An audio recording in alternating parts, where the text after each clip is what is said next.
마지막 17절 말씀 다시 한번 보십시오. 선악을 알게 하는 나무의 열매는 먹지 말라. 내가 먹는 날에는 반드시 죽으리라. 3장 3절도 보십시오. 3장 3절. 동산 중앙에 있는 나무의 열매는 하나님의 말씀에 너희는 먹지도 말고 만지지도 말라. 너희가 죽을까 하노라 하셨느니라.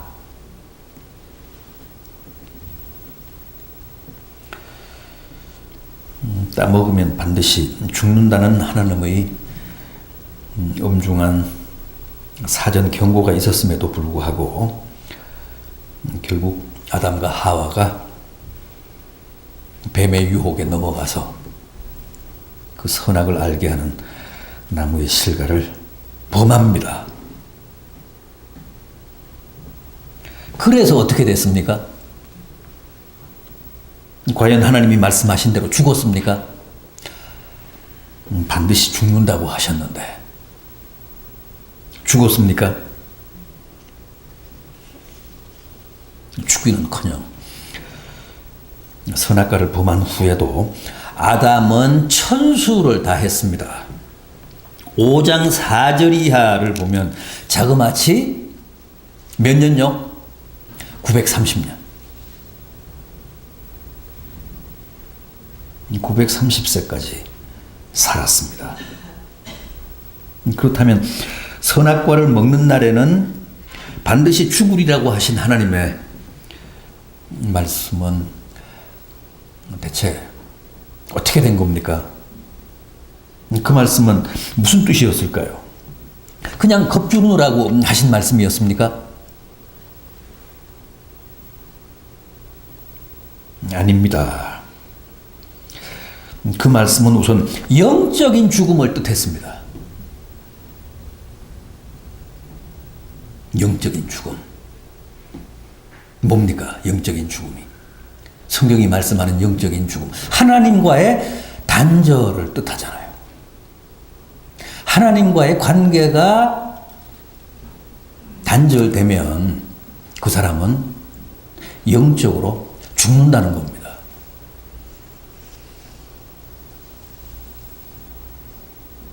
아담과 하와가 선악과를 범한 직후 상황인데 3장 8절을 보십시오. 이 창세기 3장 8절. 그들이 그날 바람이 불 때 동산에 거니시는 여호와 하나님의 소리를 듣고 아담과 그의 아내가 여호와 하나님의 낯을 피하여 동산나무 사이에 숨은지라.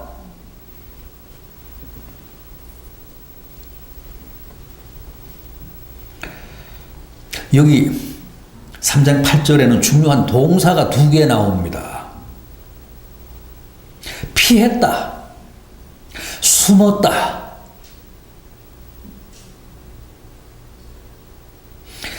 여러분, 이게 바로 범죄한 후에 아담과 하와에게 제일 먼저 나타난 현상이었습니다.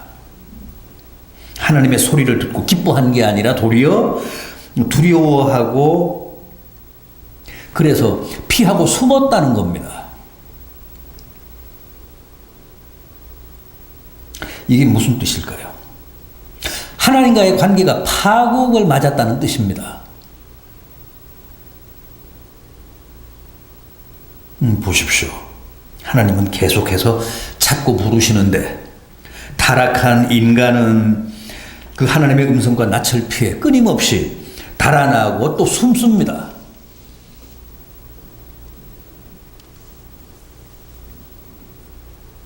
아이들도 그러잖아요. 뭔가 잘못한 게 있으면 부모의 눈치를 보면서 자꾸 피하지 않습니까? 숨잖아요. 아담과 하와도 그랬습니다. 그러니까 이제는 하나님이 사랑의 대상이 아니고 두려움의 대상, 공포의 대상이 된 겁니다. 그래서 자꾸 달아나고 피하고 숨었던 겁니다. 이게 바로 영적인 죽음입니다.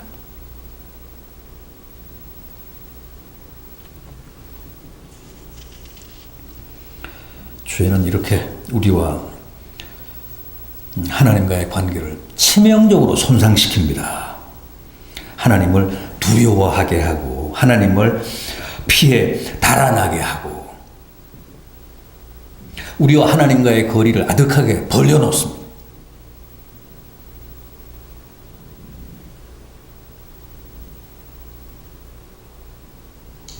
다음 아담과 하와의 범죄는 인간의 지적인 파국을 가져왔습니다. 3장 7절을 보면 이에 그들의 눈이 밝아져 그랬습니다. 그동안은 벗고 있었지만 자기들이 벗고 있다는 사실조차도 몰랐습니다. 당연하잖아요. 벗었다 입었다는 것은 다 상대적인 개념 아닙니까? 입었기 때문에 벗었다는 것을 아는 것이고 벗었기 때문에 입었다는 것을 알지 않습니까? 그런데 이 사람들은 지금까지 한 번도 입은 적이 없었기 때문에 자기들이 지금 나체라는 사실조차도 나체라는 개념조차도 없었습니다. 벗고 있는 게 당연하고 그게 전부였지 전혀 다른 비교의 여지가 없었습니다. 그런데 범죄하고 나자 엉뚱하게도 자기들이 벗었다는 사실을 알게 됐다는 거예요. 한 번도 입은 적이 없었는데 어떻게 그 상대적인 개념을 알게 됐을까요? 그게 바로 범죄가 가져온 지적 능력의 왜곡이라는 겁니다. 죄는 항상 그렇습니다. 우리가 몰라도 될 것을 알게 합니다. 알 필요가 없는 것, 오히려 몰라야 약이 되고 행복하고 안전한 악한 사실들을 모조리 알게 합니다. 그리고 알게 된 그 사실에 끊임없이 시달리게 하고 유혹받게 합니다. 그래서 결국은 시험에 들게 하고 파멸하게 합니다. 보십시오. 아담과 하와가 벗은 것을 알고 부끄러워서 무화과나무 잎사귀로 치마를 입고서 하체를 가렸다고 합니다. 아니 지금까지 잘 있다가 왜 갑자기 몸을 가립니까? 부부만 있는데 세상 뭐가 부끄럽다는 겁니까? 이게 다 인식의 왜곡입니다.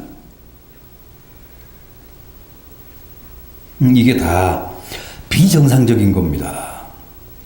죄가 이렇게 알 필요가 없는 것들을 알게 하고 느낄 필요가 없는 것들을 느끼게 해서 안 해도 좋을 엉뚱한 짓을 하게 합니다.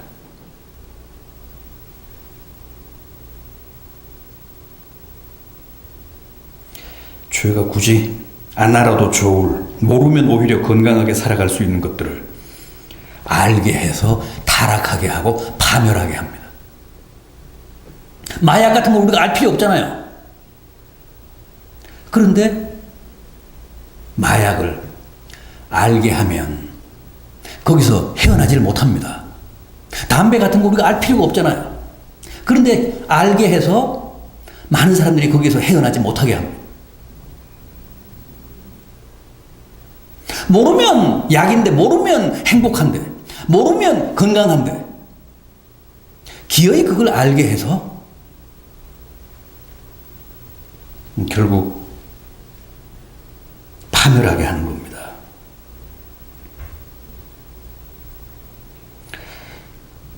마귀는 항상 그렇습니다. 우리로 하여금 악한 것, 악한 세계를 알게 합니다. 악한 정보를 얻게 합니다.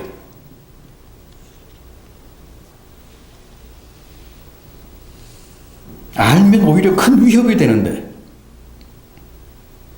알아서 거기에 빠지면 파멸하는데,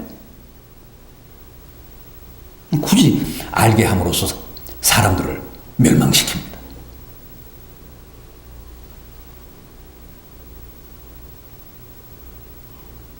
이 3장 11절 상반절을 보면 하나님이 그러시잖아요.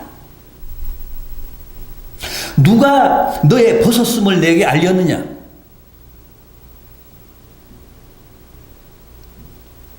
알 필요가 없고 안 알면 더 좋았을 것을 누가 너희에게 벗었음을 알렸느냐?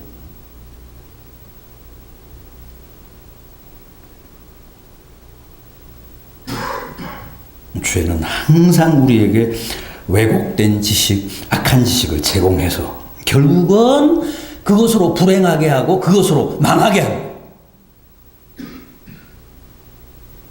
도박 같은 건 우리가 알 필요가 없잖아요. 알면 헤어나지를 못합니다. 그것 때문에 망합니다.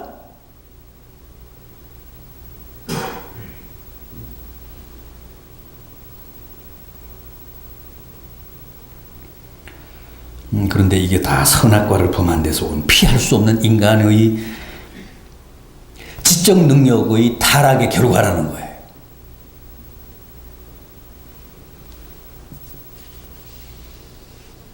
다음은 사회적 관계의 파국입니다.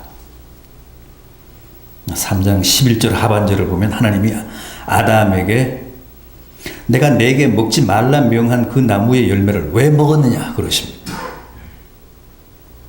그러자 12절에서 아담이 뭐라고 했습니까? 하나님이 주셔서 나와 함께한 여자 그가 그 나무의 열매를 내게 주어서 먹었다고 합니다. 그냥 여자가 아닙니다. 악착같이 하나님이 주신 여자라고 합니다.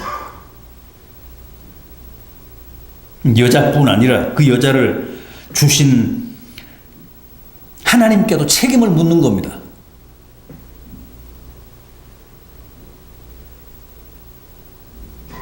하나님이 여자를 주시지 않았으면 제가 먹지 않았을 텐데, 하나님이 여자를 제게 주셔서 그 여자가 나로 하여금 이 나무의 실과를 먹게 했습니다. 그러니까 여자와 하나님께 그 책임이 있습니다. 제게 책임 묻지 마십시오. 이런 저희입니다.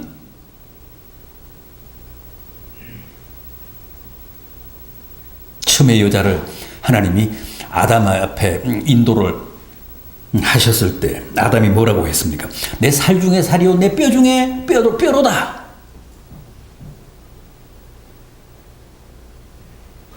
그런데 범죄하고 나서는 당장 서로 내 탓이라며 책임을 전가하고 있습니다.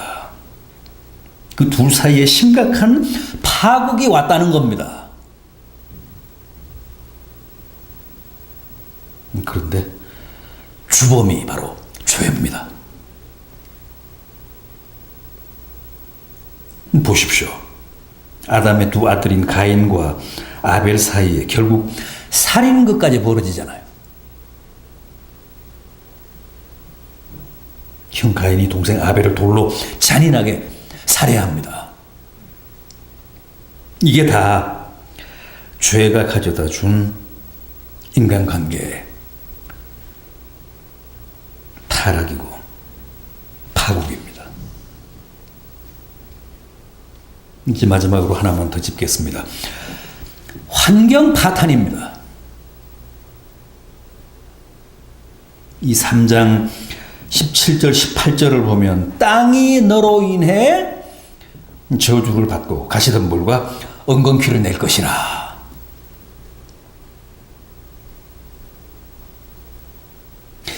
지구 환경의 생태학적인 파국도 결국은 인간의 범죄와 타락에서 왔다는 지적입니다. 인간이 범죄하기 전에는 땅에 가시가 없었습니다. 엉겅퀴가 없었습니다. 독초가 없었습니다. 그런데 인간이 범죄하자 타락하자 갑자기 돌연변이가 발생하면서 땅이 악한 풀을 내기 시작했습니다. 거친 가시나무를 내기 시작했습니다. 그리고 자연계가 약육강식과 적자 생존의 살벌한 정글의 질서로 재편됐다는 거예요.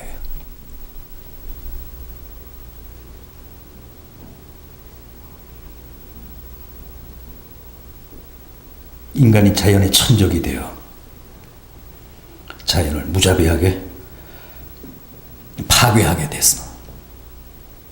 그래서 이제는 자연이 반격을 하기 시작했잖아요. 자연재해. 인간에 대한 자연의 복수입니다. 반격입니다.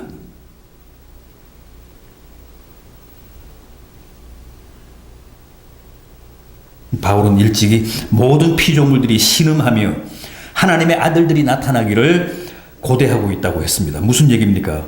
땅의 저주, 자연의 타락이 인간의 타락 때문에 왔다면 자연의 회복 역시도 인간이 회복될 때만 가능하다는 거예요.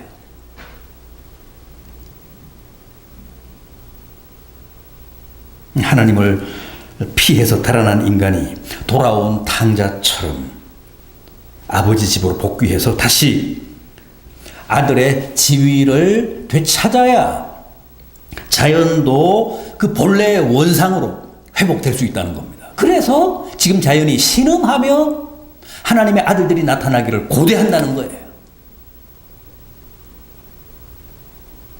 인간들이 다 본래의 모습으로 회복되기를 기구하고 있다는 거예요. 그래야 자기들도 사니까, 자기들도 회복이 되니까, 자기들이 상실한 본래성을 되찾을 수 있으니까.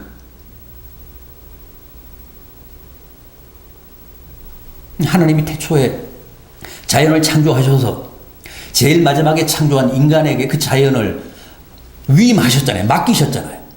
위탁하셨잖아요. 그때부터 자연과 인간은 같이 가게 된 겁니다. 운명이. 그래서 인간이 타락하자 자연도 타락하고, 인간이 회복되면 자연도 회복된다는 겁니다.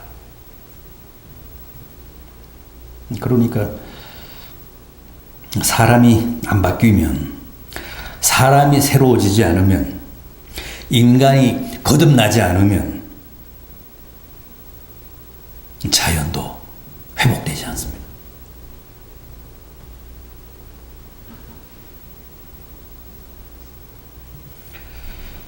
보십시오. 이렇게 인간의 범죄는 영적인 타락과 지적인 타락과 인간관계의 파탄과 자연 환경의 파탄 같은 총체적인 죽음의 문화를 불렀습니다.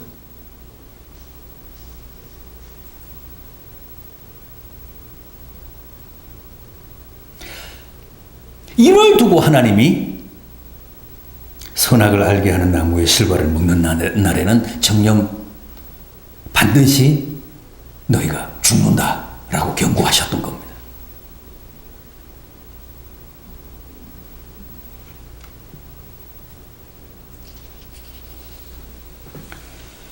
여러분,